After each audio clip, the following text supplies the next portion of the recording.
Alleluia, Alleluia. Alleluia, Alleluia.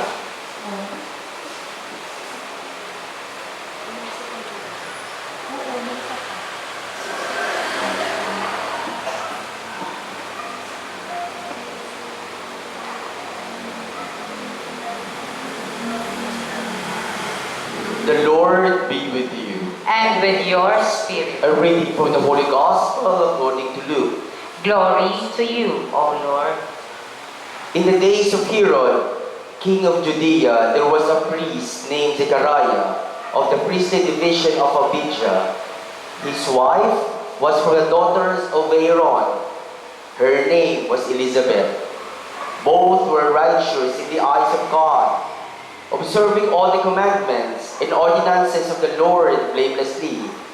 But they had no child, because Elizabeth was barren, and both were advanced in years. Once, when he was serving as priest in his division's turn before God, according to the practice of the priestly service, he was chosen by lot to enter the sanctuary of the Lord to burn incense. Then, when the whole assembly of the people was praying outside at the hour of the incense offering, the angel of the Lord appeared to him, standing at the right hand, at the right of the altar of incense. Zechariah was troubled by what he saw, and fear came upon him. But the angel said to him, "Do not be afraid, Zechariah, because your prayer has been heard. Your wife Elizabeth will bear you a son, and you shall name him John. And you have joy and gladness, and many will rejoice at his birth, for he will be great in the sight of the Lord. John will drink neither wine nor strong drink. He will be filled with the Holy Spirit, even from his mother's womb. And he will turn many of the children of Israel to the Lord their God. He will go before him in the spirit and power of Elijah, to turn their hearts toward their children, and the disobedient to the understanding of the righteous, to prepare a people fit for the Lord." The Gospel of the Lord. Praise to you, Lord Jesus Christ. Please be seated. First, allow me to greet you in advance. Happy Feast Day po. Happy Feast Day din po, Father. So, ang ating patron po ay dalawa, Saints Peter and Paul. So, my dear friends, there are two important dates in our life. Dalawang importanteng calendar date. Una, yung ating kaarawan, when we were born. And pangalawa, when we realize our mission or our purpose. So, alam na po natin ang ating kaarawan. And I hope, alam na po natin kung ano po ang dahilan kung bakit tayo sinilang dito. Okay? So, yun yung ating purpose. And that is why in the Catholic Church, there are two important nativities. First, yung nativity ni Lord. At pangalawa, ngayon we anticipate the vigil, okay, of the nativity of Saint John, pinsan ni Kristo, at anak ni Elizabeth at Zechariah.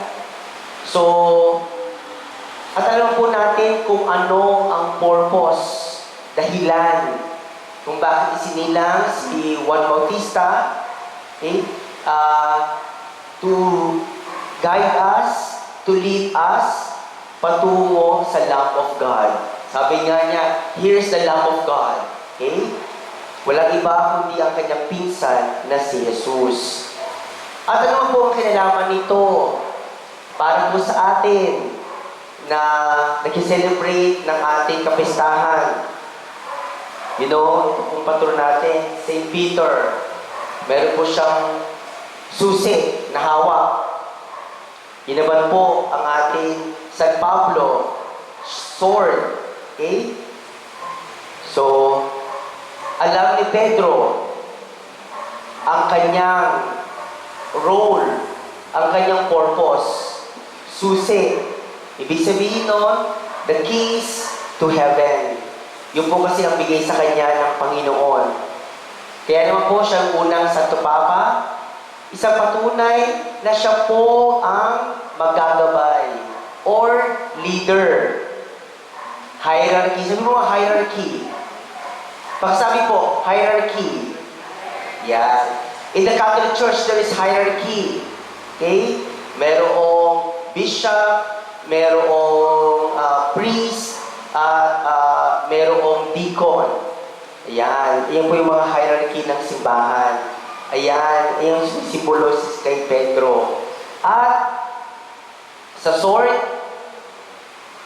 alam na po natin na ang kinamatay po ni San Pablo ay paggutan ng ulo. Okay? Pero siya, ang purpose niya ay charisma. Sabi mo nga, charism. Yan. Because of the charisma of St. Paul, okay, lumago ang Katolisismo.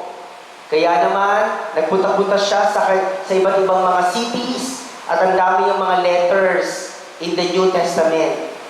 Isang patunay na itong charisma na daladala niya, bigay sa kanya ni Jesucristo, bigay sa kanya ng Espiritu Santo, ito ang naging susi para mas makilala ng buong mundo si Jesucristo. Yan. Hierarchy and charism. So mga kapatid, ito po ang purpose nila. At purpose din ni Juan Bautista na ituro tayo sa love of God. Nawa itong ating pang-apat na nobenaryo, magpaalala sa atin na hindi lang pang-kaarawan ang alam natin. Dapat alam po natin kung anong purpose mo sa buhay mo. Ang purpose mo sa buhay mo ay yung mission. Paano mo masasagawa yun? Meron ibinigay sa iyo ang Panginoon. Okay? Your passion. Purpose equals passion plus potential. Sabi mo nga, passion plus potential equals purpose. Yan. Ano ba passion mo? Yung passion mo, hindi ka napapagod na gawin yun. Okay? Kahit paulit-ulit mong gawin yun, hindi ka napapagod. Potential means yung kakayahan mo, yung ability mo. Gamitin mo yan. At tiyak, yan po ang dahilan kung bakit ka isinilang ng Diyos dito at magiging masaya ka hanggang makita mo ang Diyos ni Pablo, Diyos ni San Juan, Diyos ni Pedro. Amen.